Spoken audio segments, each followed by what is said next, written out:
Nyumbani, mahoteli, taasisi za elimu na mahospitali kimehimiza serikali kuandaa mashauriano zaidi kuhusu pendekezo la kuongeza kwa 6% ada za wanazolipa kwa hazina ya malipo ya kustaafu. Katibu mkuu wa chama hicho Albert Njeru pia amehoji uwezo wa hazina ya NSSF wa kusimama hazina hiyo.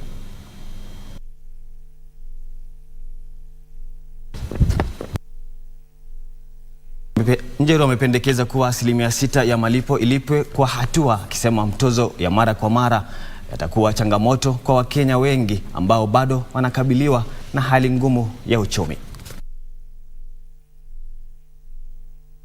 We are only requesting on behalf of the Kenyan workers, let us move strategically in issues of the 6%.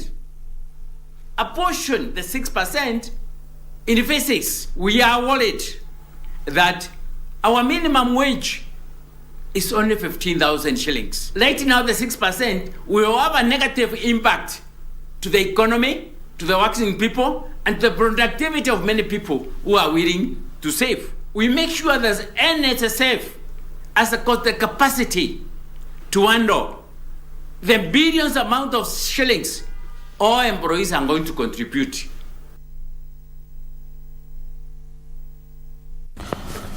Na mtazamaji, watu kadhaa walifariki baada ya daraja kuporomoka katika jimbo la Gujarat nchini India. Kwingineko, Urusi imezindua mashambulizi makali ya makombora nchini Ukraine, ikiwemo kwenye mji mkuu wa Kiev, hali ambayo imesababisha kupotea kwa huduma za umeme na maji. Kwa hizi na taarifa nyingine ni kwenye mkusanyiko wa habari kutoka ughaibuni. Watu kadhaa walifariki na wengine 177 wakaokolewa wakati daraja la kutumiwa na watu wanaokwenda kwa miguu lilipoporomoka katika jimbo la Gujarat nchini India. Makundi ya waokoaji bado yanajizatiti kuondoa miili zaidi kutoka mtoni. Wengi wa waliofariki walikuwa wanawake na watoto. Kamanda wa kundi la uokoaji Prasanna Kumar alisema juhudi hizo zitaendelea hadi kila mtu atakapopatikana. Daraja hilo lilifunguliwa hivi majuzi. Kwingineko, mazishi ya baadhi ya watu waliokuwa miongoni mwa wale 154 waliofariki wakati wa mkurupuko kwenye uwanja wa michezo mjini Sahil yameandaliwa. Waziri Mkuu wa Korea Kusini Han Duck-soo ameahidi kwamba uchunguzi utaendelea kuhusiana na mkasa huo uliotokea wakati umati mkubwa ulipomiminika kwenye uwanja mashuhuri wa Itaewon. Waathiriwa ambao wengi walikuwa vijana walikuwa wakihudhuria sherehe za Halloween. Hii ndiyo sherehe kubwa ya kwanza kufanyika mjini humo bila kuzingatia masharti yaliyokuwa yamewekwa ya kudhibiti ugonjwa wa COVID-19. Na Urusi imetekeleza mashambulizi makali ya makombora nchini Ukraine. Mashambulizi kwenye mji mkuu wa Kiev yamesababisha kukatizwa kwa huduma za umeme na maji katika mji wa kaskazini mashariki mwa Kiev. Muundo msingi muhimu uliharibiwa. Mashambulizi hayo yamerejea baada ya Urusi kuishtumu Ukraine kwa kuzishambulia meli zake kupitia vindege visivyoendeshwa na rubani katika bahari ya Black kwenye jimbo lililotwaliwa la Crimea. Mashambulizi pia yaliripotiwa katika maeneo ya Vinnytsia, Dnipropetrovsk, Zaporozhia na Lviv. Na mtazamaji, tukiachana na taarifa hiyo kutoka ughaibuni, ni kuwa kama ilivyo ada, kila siku huwa tunakupatia taarifa ama makala maalum inayofahamika kama Ifahamu China. Hii leo tazama hii kupata ni nini hasa tumekuandalia katika makala hiyo ya Ifahamu China.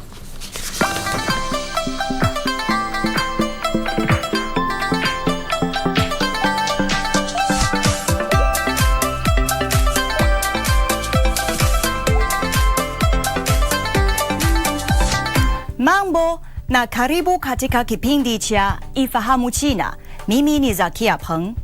Mfereji mkuu wa China ambao ni njia ndefu zaidi ya maji iliyotengenezwa na binadamu duniani, yenye historia ya zaidi ya miaka 2500, umehusishwa na kuwa njia ya kisasa ya maji inayolenga kuboresha usafiri na utalii kutokana na juhudi zilizoratibiwa za ulinzi na uhifadhi wa mazingira zinazofanywa na mikoa unakopita. Mfereji huo wenye urefu wa kilomita 1700 unaanzia Hangzhou, mashariki mwa mkoa wa Zhejiang na kutiririka kuelekea kaskazini kupitia mikoa ya Jiangsu, Shandong, Hebei na manispaa ya Tianjin na hatimaye kufikia wilaya ya Tongzhou ya Beijing upande wa kaskazini. Pia unaunganisha mto Haihe, mto Manjiano, mto Huaihe, mto Changjiang na mto Jiantang nchini China. Ulinzi wa mfereji mkuu umekuwa jukumu la kawaida kwa mikoa yote iliyo kando yake. Sehemu ya Sanwan iliyoko katika mji wa Yangzhou, mkoa wa Jiangsu, upande wa mashariki, ilikuwa na makao ya biashara zaidi ya 80, ikiwa ni pamoja na viwanda vya kemikali za mashamba zinazochafua sana mazingira na pamoja na saruji. Tangu mwaka 2014, viwanda hivi vimehamishwa, kufungwa au kuhamishiwa kwenye maeneo mengine. Na sasa Sanwan imekuwa mbuga nzuri ya ardhi oevu. Jitihada zingine za uhifadhi pia zimechangia kuboreshwa kwa mazingira kwenye njia ya mfereji huo. Mkoa wa Shandong ama umejenga au kurejesha ardhi oevu zaidi ya 150 yenye jumla ya eneo la hekta 38,000.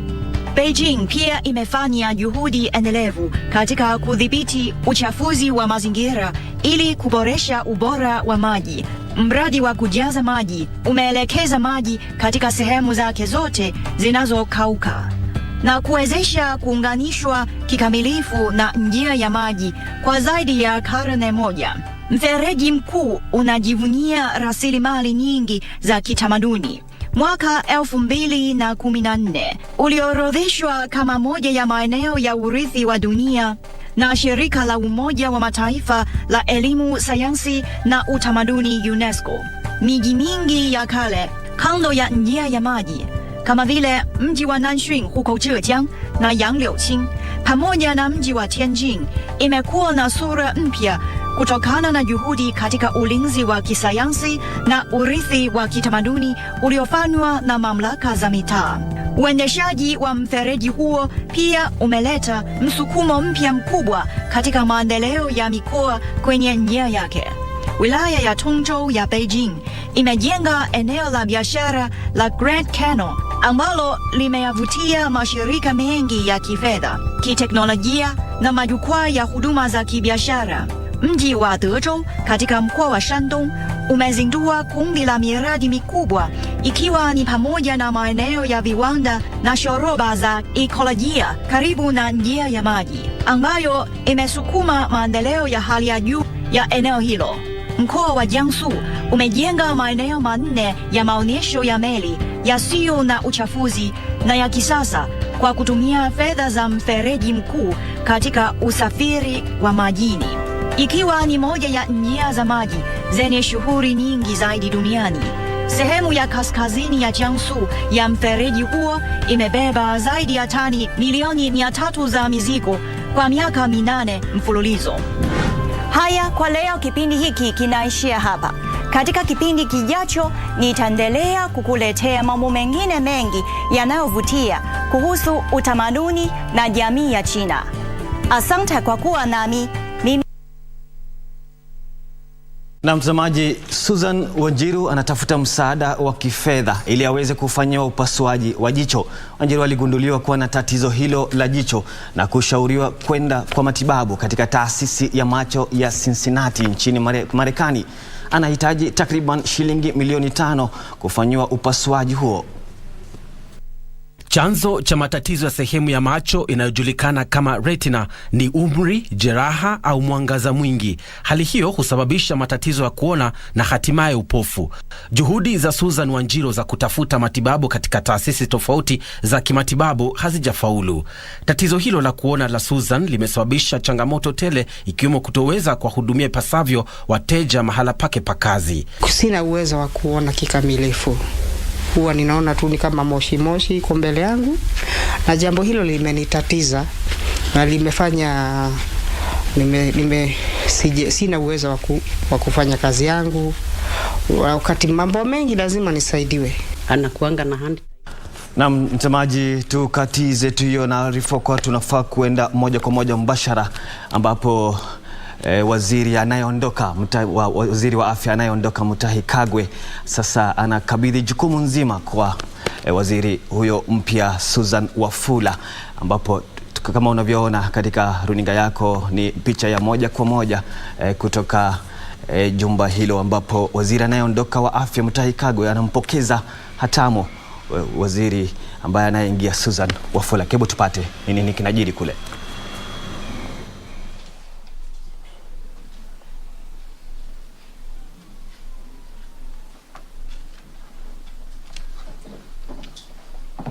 What's the date today? 31st October.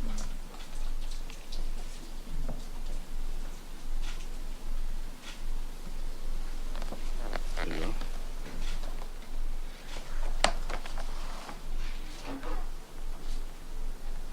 Tatu ya moja kwa moja kutoka afisi hizo ambapo kama unavyoona kuwa waziri wa afya, waziri mpya wa afya sasa Susan Wafula anaonekana tu wakitia saini akipewa tu jukumu nzima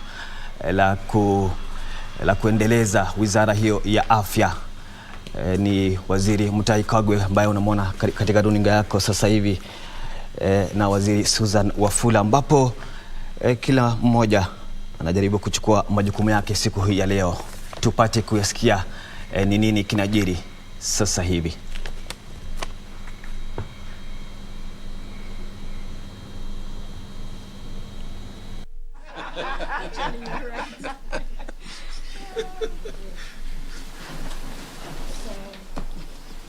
With that, please allow me to now take this opportunity to welcome the Cabinet Secretary for the Ministry of Health, Ms. Wafula, to make her welcoming obedience speech. Welcome, Madam.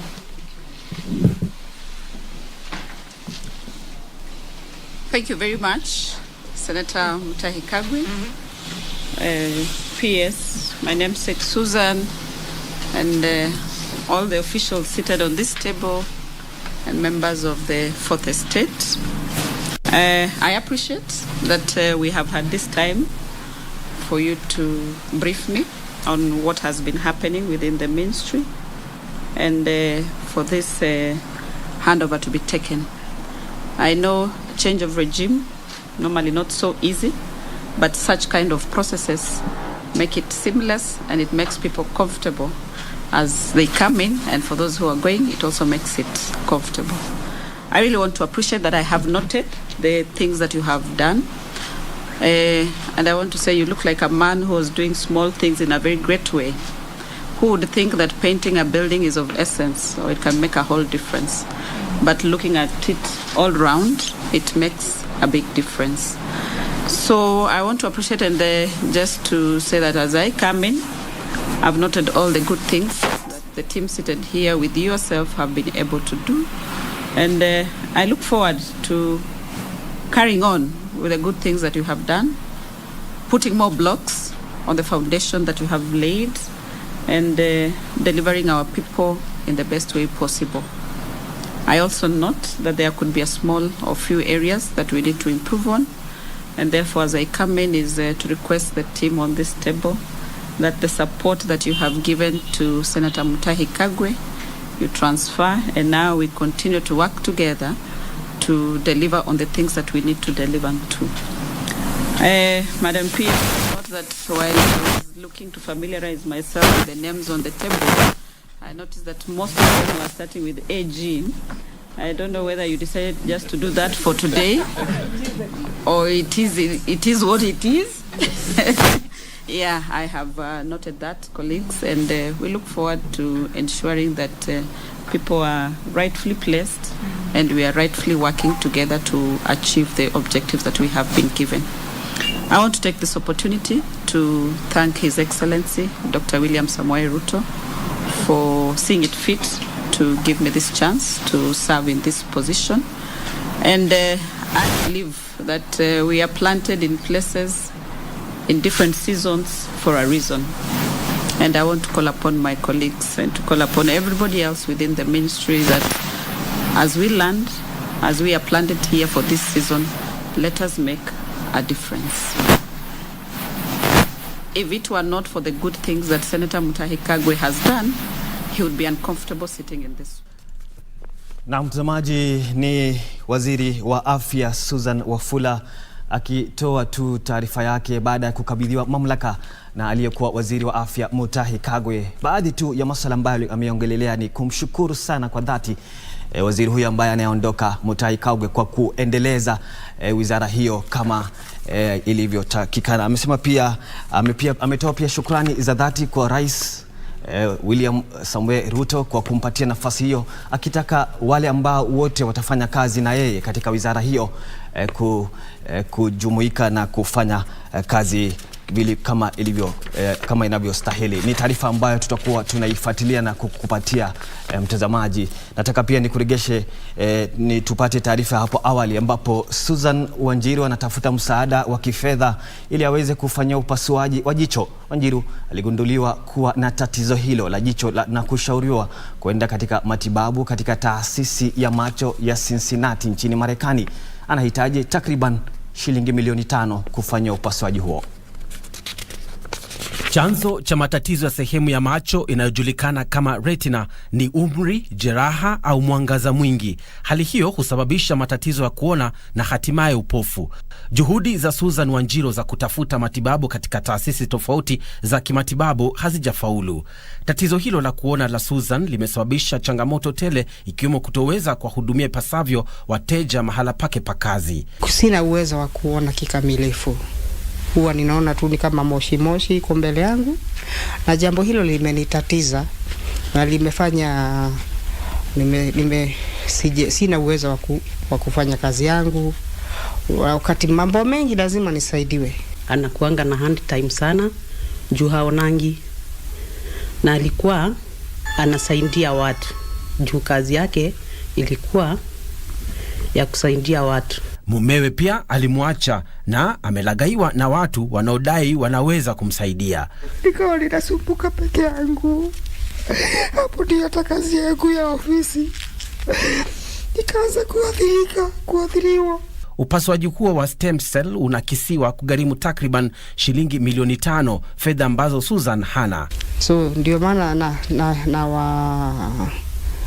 na wahisi wa Kenya wenzangu waweze kunichangia angalau ili niweze kuregesha uwezo wangu wa kuona tena, niweze niendelee kuwa na manufaa kwa wananchi na kwa serikali ya Kenya. Hata kazi yake kujifanyia pia ni ngumu. Tunaweza pata tu watu wa kumsaidia ndo arudi kwa kazi yake. Sasa wametoa wito kwa hisani kujitokeza na kumsaidia. Unaweza kutuma mchango wako kupitia kwa nambari ya M-Pesa 0717 406363 jina Susan Mwangi, au akaunti nambari 51960161843432 kwenye benki ya Equity kwa jina Susan Mwangi. Na mtazamaji, sasa nataka pia ni kupeleke kule makao makuu ya vikosi vya ulinzi yani KDF, ambapo aliyekuwa waziri wa Garissa mjini Aden Duale anakabidhiwa hatamu yake ya kuongoza katika wizara ya ulinzi na waziri anayeondoka Eugene Wamalwa. Tupate taswira kamili na tujue ni nini kinaendelea kule.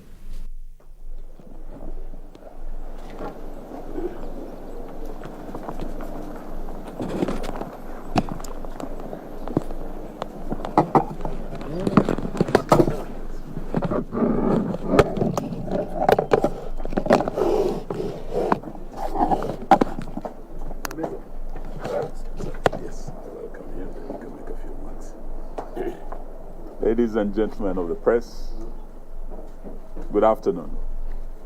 I think it's afternoon. May we start by, first of all, apologizing for keeping you here for longer than we expected.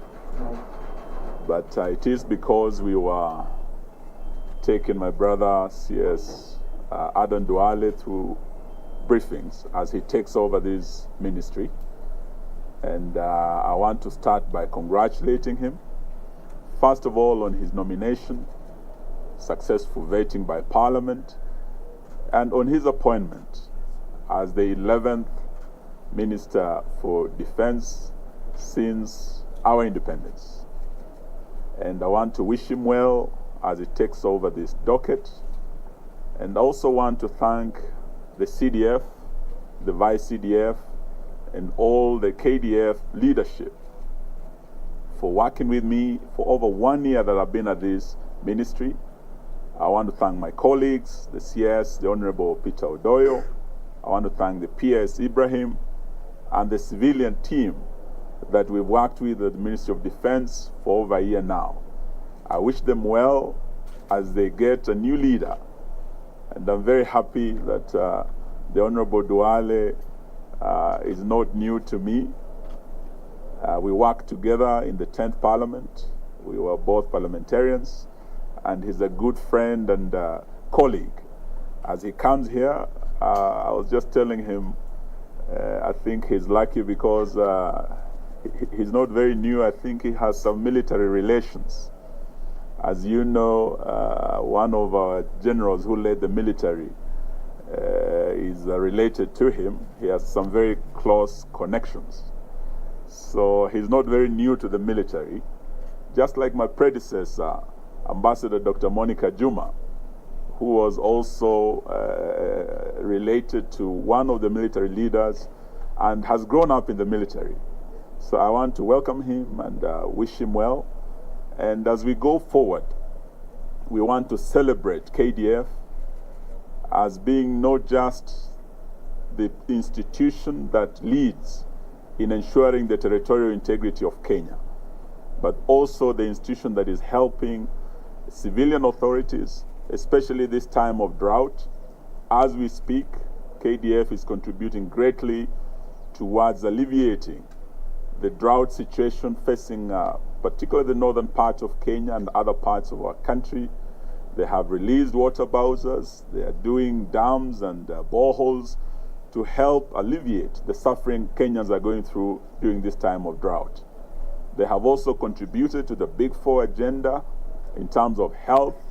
We have hospitals that they have put up, beginning with a level 6 hospital in Kabete. We also have a level 5 hospital at the Memorial, and we have level 4 hospitals across the country in Isiolo, in Eldoret, here in Kahawa. This will contribute greatly towards boosting health services in our country, and we want to thank them for this role.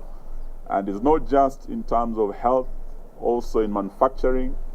As you know, we have a shipyard. As Kenya, we are able to manufacture our own ships, and it's a great stride we have made in manufacturing and industrialization of our country, as well as contributing to the food security of our country. So we want to wish them well as they receive a new leader, and their role goes beyond, as I say, the traditional role of security. We'd like to see them do more to contribute to our national development. As I leave, I want to wish them well, wish their families well, and also wish those who are outside our borders, serving in Somalia, those who are serving in DRC and other missions, peace support missions, beyond our borders. We wish them well, and I wish to welcome my brother to come and now officially take over, as I have handed over, and say a few words before we release you. Thank you very much, and God bless you. Karibu, karibu.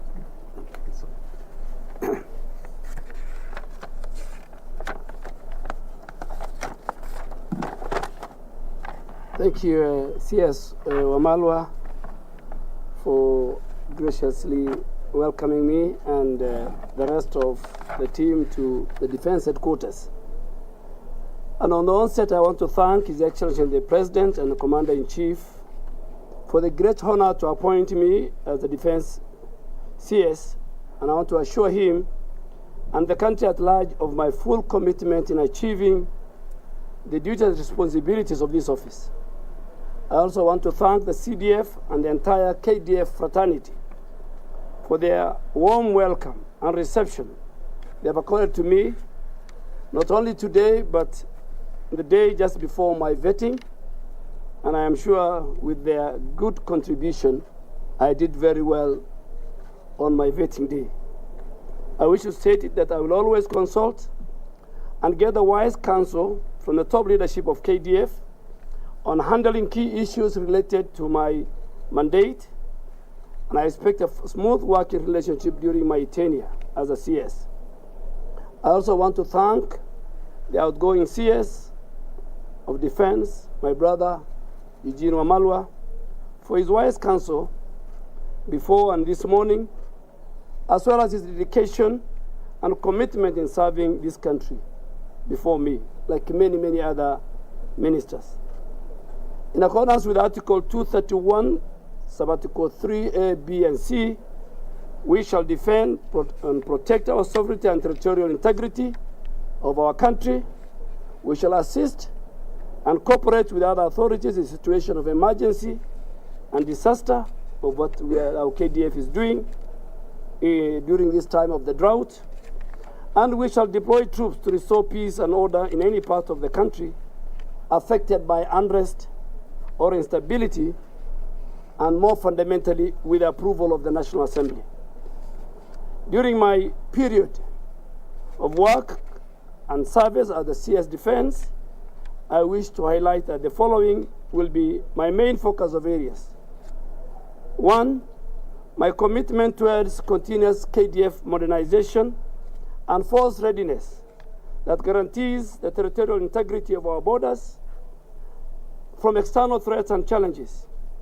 And as a CS Defense, I believe our forces who are involved in military operations within our country and in peacekeeping missions must be equipped with the necessary and adequate fighting tools and materials to enable them achieve their mission effectively.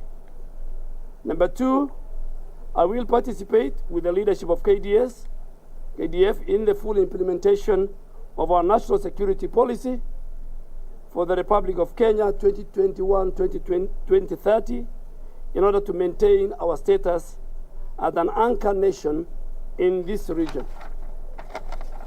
3, to ensure that KDF maintains and sustains high levels of professionalism, loyalty, trust, integrity, discipline, and respect that will help us to project a positive image of the force at all times and our posture. Number 4, we pay special attention towards improving the welfare and the well-being of the KDF fraternity. And this is in terms of their condition of service, their housing, their medical schemes, and of course, ask Parliament for more budgetary allocation and approval. We will commit towards working with our other security forces and organs and in the national administration in maintaining peace and security in our country under the direction of His Excellency the President and the Commander-in-Chief, and also who chairs the National Security Council when called upon. Number 5, we will be ready and willing to collaborate and work with our regional allies in maintaining peace and stability within our neighborhood. And finally, we will reiterate and support Kenyans' readiness to work with our international partners and allies in maintaining the global peace and security that we require. KDF and the Kenya Defense Forces, for that matter, is a very force that we are all proud of. I have been a leader of majority. I participated in the formulation and the enactment of the KDF Act. I participated in many of their policies and budgetary. So I'm coming to the Ministry of Defense with a lot of information, a lot of network as a former majority leader. And I want to ask everybody, both the civilian and our men in forces, that we at all times work towards making Kenya Defense Forces better day by day. We want to pray for all those who sacrificed their life on the line in defending our nation. We want to make sure that those who got injured at the battle get well off. We create more wellness centers more rehabilitation centers, that even those who among us have challenges, KDF is part of it. We have already improved our health care within the forces, and now I think we will make sure that the National Treasury puts more resources in the modernization of our Kenyan forces and KDF in general. Thank you very much, General Kibochi, your Deputy, Lieutenant General Ogola, and all the other service commanders, and all the other staff of the Ministry of Defense for the kind of reception you have given to me. Of course, I have said the Minister, the CAS and the PS and the rest of the civilian staff. I think we have an opportunity, and we must bring back the days when Kenya Defense Forces were everywhere globally, keeping peace, making families and communities better than they have found. With those many remarks, I want to thank everybody, and I am sure by the time, like my colleagues, like many others who left, time when I'm going to leave this door, then I will have a legacy to say that when I was at the Defense Headquarters and the Ministry of Defense, there was one or two things that have contributed that has improved the face and the life and the stature and the posture of the Kenya Defense Forces. Thank you very much. Thank you very much. Thank you so much. Thank you very much. Yes. Do they have any? Thank you so much. Yes, sir. I think maybe we can allow. Na mtazamaji, hiyo alikuwa ni Waziri wa Ulinzi Aden Duale, ambaye pia alikuwa mbunge wa Garissa mjini. Aden Duale akikabidhiwa mamlaka ya kuchukua hatamu yake katika wizara hiyo ya ulinzi, akitoa tu ama akidokeza tu baadhi ya majukumu ambalo atakuwa analivalia njuga katika hatamu yake ya miaka 5. Mtazamaji, hapo ndiyo tunafikia kikomo ama tunamalizia Kurunzi Mashinani Jumatatu ya leo. Nasema shukrani sana kwa wale wote waliofanikisha, lakini na usiende mbali, kwani nakujia na kipindi cha Tamrini muda usio mrefu. Kwa heri.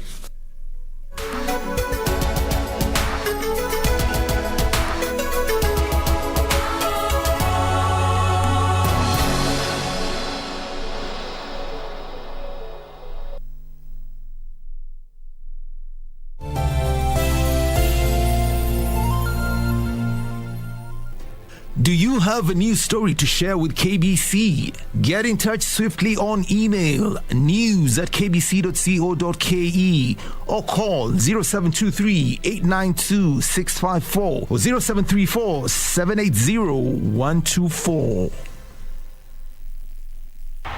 The legends and familiar charms will grace KBC once again. Don't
Karibu katika studio zetu, ambapo katika kipindi hiki tutakuwa tunafanya mahojiano ya moja kwa moja kuhusiana na swala nzima la hali ya ukame ama janga la ukame ambao limeonekana kuathiri ama kukithiri katika taifa hili. Unakumbuka kwamba Wakenya zaidi ya milioni 4 sasa wanataka usaidizi wa chakula, ama wengine wanakumbwa na hali ya ukame, hali ambayo imeleta sintofahamu katika maeneo tofauti hapa nchini. Na kama tulivyoongea sasa hivi, kaunti 29 ndio zimebainika kuathirika na hali ya ukame. Je, kunani ni masuala gani tunafaa kuyadadisi na kuyazingatia, ama ni mikakati gani kabambe tunafaa kuingilia kama nchi ama taifa? Ndiyo swala hilo tulitupe katika kaburi la sahau. Na katika studio zetu tunaye mkurugenzi ambayo atatufanulia tu masuala kadha kuhusiana na ukame. Ni mkurugenzi kutoka shirika la World Vision ambayo anasimamia masuala ya kudhibiti majanga, ambaye anafahamika kama Gershon Mwakazi. Gershon Mwakazi, karibu katika studio zetu siku hii ya leo. Asante sana bwana Khalif. Naam, ningependa kuanzia masuala mengi kuhusiana na masuala ambayo mmefanya ama mikakati ambayo mmefanya, lakini kwanza shirika la World Vision imeonekana kwa muda mmefika maeneo tofauti. Je, ni kiwango gani mmeshuhudia katika kaunti tofauti ambayo ukame umekithiri? Asante sana kwa swali hilo. Kama vile ulivyosema, ni kweli tunafanya kazi katika kaunti 37 za nchi hii yetu ya Kenya. Na katika hizi kaunti ambazo zimeathirika na ukame, tuko na miradi ambayo tunafanya, miradi ya kudhibiti majanga pamoja na miradi ya maendeleo ya muda mrefu. Lakini sasa tukirudia swala hili la janga hili la ukame, mambo ambayo tumeyashuhudia hasa katika maeneo ya wafugaji ni mifugo ambayo imekufa kwa wingi ya wafugaji. Tumeshuhudia hata wanyama ambao kwa kawaida wanakuwa na ukakamavu mkubwa kama vile ngamia na mbuzi na punda, ambao hao ni wanyama muhimu sana kwa wafugaji, wakianguka kwa sababu ya kukosa njaa na wengine kukosa maji.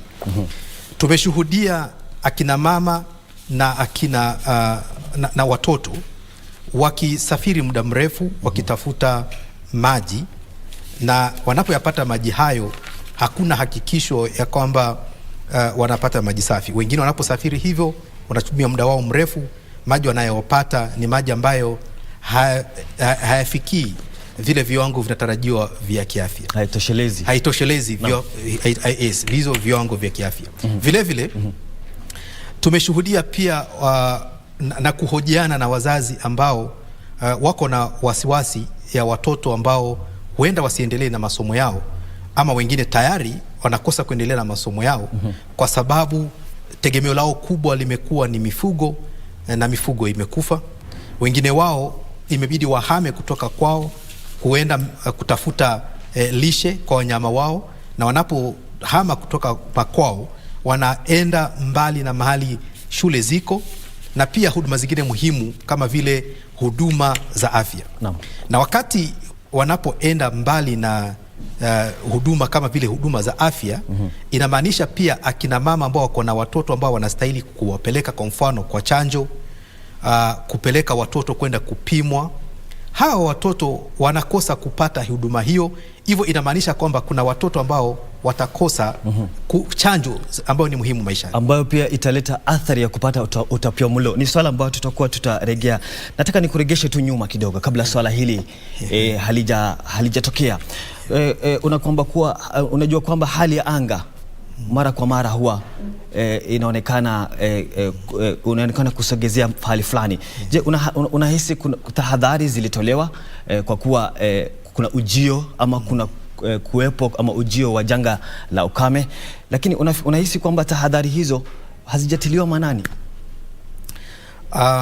Kwa kusema kweli tahadhari imetolewa, kwa sababu tukiangalia hii idara yetu hali ya hewa ya Kenya, kwa wakati huu tunaona kwamba wako na vifaa ambavyo vimewafanya kuendelea na kutoa tahadhari ambazo ziko karibu na kamili. Vile vile kuna wataalamu wengine kama vile FuseNet na ma-university hata nchi ya Kenya ambayo pia wanatumia kulinganisha ripoti hizi. Kwa hivyo kutoka mwaka jana tunajua kwamba tahadhari imekuwa ikitolewa ya kwamba misimu ya mwaka uliopita haingekuwa na mvua ya kutosha, na vile vile misimu ya mwaka huu pia ilikuwa ishabashiriwa kwamba haingekuwa na mvua ya kutosha. Na kwa kusema kwamba yale ambayo yamefanyika, niseme kwamba kama zile jitihada zimefanywa tayari hazingefanywa, hali ingekuwa mbaya zaidi. Kwa hivyo lazima kwanza tuanze kwa kutambua ya kwamba kuna jitihada ambazo zinafanywa na serikali na washikadau wengine ambao zimeleta nafueni kidogo, maana la sivyo tungekuwa tumeona watoto wengi zaidi, bila shaka hata wengine wakiwa wamepoteza maisha yao, watu wakina mama na hata wazee. Vile vile tungekuwa tumeona idadi ya watoto ambao wako na utapiamlo ingekuwa iko juu mno kabisa. Kwa hivyo niseme kwamba kuna jitihada ambazo zimekuwa zikiendelea, na swali ni kwamba zinatosha ama hazitoshi. Hilo tutajadiliana. Ama je, ni mikakati gani ambazo unahisi kuwa shirika kama World Vision inafaa kuongeza, kama vile kushirikiana na serikali? Unaona kuwa serikali na mashirika mengine ya kuwa wanajitahidi sana kujizatiti angalau kukomesha maafa ya ukame yasizidi kuonekana. Je, kuna mikakati gani kabambe mmefanya kama shirika la World Vision kuendeleza ajenda hili? Kama shirika la World Vision, kwanza tunashukuru kwamba tunafanya kazi kwa karibu na serikali ya kitaifa na serikali pia za ugatuzi. Pia tunashukuru kwa ufadhili ambao tumepata kwa wafadhili wetu, hasa ufadhili mkubwa tumepata kutoka kwa shirika la serikali ya Amerika ambalo linaitwa BHA Humanitarian, Bureau for Humanitarian Affairs, na pamoja na wafadhili wengine. Na kama vile washikadau wengine tumeweza kupeana watu pesa ili wakaweze kujinunulia chakula na maji, cash transfers. Na huu pia ni mpango ambao serikali pia inaendelea na wao kabisa. Tumeweza pia kununua na kusafirisha maji masafi katika vitongoji na sehemu ambazo watu wamepatwa na shida kubwa ya maji. Vile vile tumeweza kushirikiana na serikali na idara ya afya kupeleka nyanjani huduma za afya, ambapo watoto wanaenda wanapimwa na pamoja na kina mama, na wale ambao wanapatikana wakiwa na hali ambazo ni hati za kiafya wanapewa matibabu hapo kwa hapo, ama wengine pia wanaelekezwa pale ambako wangepata matibabu zaidi. Zinaitwa kizungu integrated health outreaches. Vile vile tumekuwa na kuweza kupeana vifaa vya kuhifadhi maji kama tanks, ili wakati sisi ama washikadau wengine wanapopeleka maji masafi kuwe na mahali pa kuweka, hasa kwenye mashule na kwenye mahospitali. Tumeweza kupeleka maji hapo, na pia katika shughuli zetu za kila siku tunazidi kuhamasisha wananchi ya kwamba hata hii msimu ambao wa sasa ambao unastahili kuwa umeanza sasa, hautakuwa na mvua ya kutosha kama vile tushashauriwa, ili watu waanze kufanya maamuzi yanayofaa kwa sasa kwa haraka. Kwa hivyo hiyo ni baadhi ya mambo ambayo tunayafanya. Vile vile katika mahali pengine kama vile Kajiado tumeweza kusaidiana kununua chakula kwa watoto ambao wanaenda shule za chekechea za msingi, na tunapozidi kupata fedha zaidi, hiyo ni mojawapo ya mikakati na mambo ambayo tungependa kuyaongeza zaidi ili kupunguza makali kwa watu ambao wameathirika. Naam. Kuntu kabisa, ni swala ambalo ama ni shughuli ambalo mnalifanya na kupea kongole kwa hilo. Nataka tu niongelele swala la tabia nchi. Imeonekana kuwa kuna mkutano sasa hivi ambapo wajumbe kutoka nchi hii yetu watakuwa wataelekea kule Misri katika mkutano wa 27 ya wanachama ya mataifa kuongelelea masuala nzima ya tabia nchi na jinsi ukame unaathiri taifa ama dunia nzima. Je, unahisi ni masuala gani yanapaswa kujadiliwa katika mkutano hiyo? Asante sana kwa swala hilo muhimu. Tukiangalia mada kuu ambayo imetiliwa mkazo sana kwa mkutano huu ambao wataenda kujadiliana huko Misri, ni kwamba wanataka kutilia jambo hili la ubunifu na kutumia teknolojia katika kupambana na swala la tabia nchi, ambalo tunasema kwamba ni jambo la muhimu kwa sababu teknolojia na ubunifu inaweza ikatusaidia pakubwa katika kupambana na hali hii. Kivipi? Kwa mfano kama vile tumesema, tahadhari ambazo zinatolewa za kimbele zinategemea teknolojia ili kuweza kubashiri kimbele misimu iko namna gani. Sasa tukishapatiwa hayo tayari, hiyo tahadhari, swali ni je, tunalitumia namna gani? Ya pili, tunapoongea juu ya mvua ambayo haiko tena nyingi kama wakati uliopita, tunajiuliza sasa basi tutatumiaje teknolojia katika ukulima wetu na ufugaji wetu ili tupambane na hali hii ya tabia nchi. Tunastahili kwa mfano kutumia kilimo ambacho kinatumia teknolojia, na kilimo hiki kimefanywa majaribio hata humu katika taasisi zetu za hapa nchini. Tumeona kwamba unyunyuziaji maji wa mimea kwa kutumia utaalamu kinaweza kikasaidia pakubwa.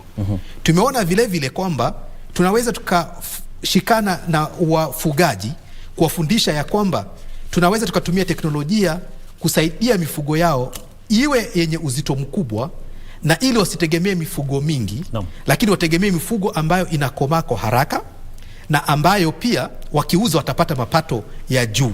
Lakini pia tukiwahamasisha wasije wakaziweka kwa muda, wakaweka muda mrefu hadi wakati kiangazi kinaziangamiza mifugo yao. Vile vile tukitumia teknolojia tunaweza tukawasaidia hata wafugaji wetu kuwaunganisha na masoko ya kitaifa, kwa sababu nyama inahitajika Kenya na nyama inahitajika nje ya Kenya. Lakini wafugaji hawa ambao wako na mfugo mzuri sana, wengi wao bado hawajapata kuunganishwa na kutumia mitaalamu ya teknolojia kujua jinsi ya kufuga hiyo mifugo kwa mfano, ama kukuza mimea kwa jinsi ambayo itakubalika katika soko za kimataifa. Kwa hivyo tunaweza tukatumia namna hiyo. Pili, misaada ambayo tunaifanya kwa wakati majanga yametokea. Teknolojia pia inachangia pakubwa kutusaidia kufikia watu kwa haraka na pia kuweza kutambua wahitaji kwa haraka. Na pia kutabiri hali ya hewa. Na kutabiri hali ya hewa. Kabisa. Yes. Naam, ni masuala ambayo kwa kweli tutakuwa tunalidadafua na tunaliangazia sana. Mwelekezi wangu ananiambia muda umetupa kisogo, lakini kabla hatujakamilisha nataka tu nikupatie nafasi angalau wito yako kwa jumla, kwa sababu katika pita zako uliniambia wiki jana ulikuwa katika kaunti ya Garissa, ulikuwa umepita katika maeneo tofauti. Taswira kamili saizi unayo. Je, ni masuala gani ambayo unahisi yanafaa kuzingatiwa kwa kina ndio swala hili litupiliwe katika kaburi la sahau? Asante. Kwa sababu ya muda nitasema wakati huu serikali za ugatuzi ziko katika wakati muhimu wa kupanga mipango ya miaka 5 ijayo. Majanga yanafuata mviringo. Kuna wakati hali iko sawa, kuna wakati wa tahadhari, kuna wakati kama wakati huu tuko katika jangwa.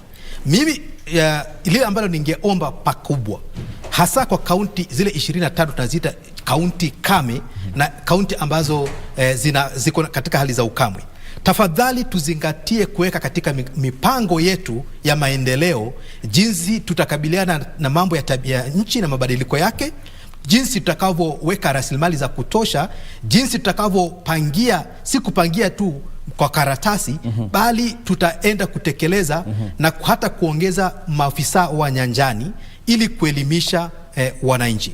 Na pia katika bajeti zetu wakati mvua itanyesha, najua kama vile tunashukuru kumenyesha Wajia sahihi, kumenyesha Mandera sahihi, lakini hii maji mengi ambayo mvua imekuja yanapotea.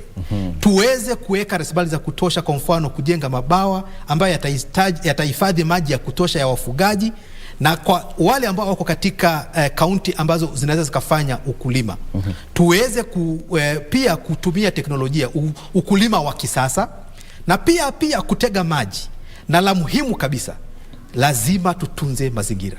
Iwapo hatutatunza mazingira, basi madhara yake yatatuadhiri sisi na vizazi vijavyo. Mwito uliotolewa watu kupanda miti, watu wa kuchunga mmomonyoko wa udongo, kupanda kuweza kuangalia jinsi tunavyoshughulisha mambo haya hata katika mitaala ya elimu, kuhakikisha ya kwamba jambo la kuchunga mazingira ni jambo ambalo limetiliwa maanani pakubwa na limewekewa fedha za kutosha ya kutekeleza mambo hayo. Naam. Sadakta, asante sana. Mtazamaji, huyo alikuwa Gershan Mwakazi ambaye ni mkurugenzi wa kudhibiti majanga katika shirika la World Vision, akitupatia taswira kamili na kudadafua kwa kina masuala kuhusiana na hali ya ukame ama makali ya ukame ambayo inashuhudiwa katika kaunti tofauti hapa taifa hili. Kauli mbiu ya katika mahojiano hii ni kuchunga mazingira, ama kupanda miti na pia kuangalia swala nzima la mmonyoko wa udongo. Mimi ni Khalif Abdullahi, nilikuwa na mwenzangu Garshan Mwakazi ambaye ni mkurugenzi wa kudhibiti majanga katika shirika la World Vision. Shukran sana kwa muda wako mtazamaji, hadi panapo majaliwa yake Maulana. Kwaheri.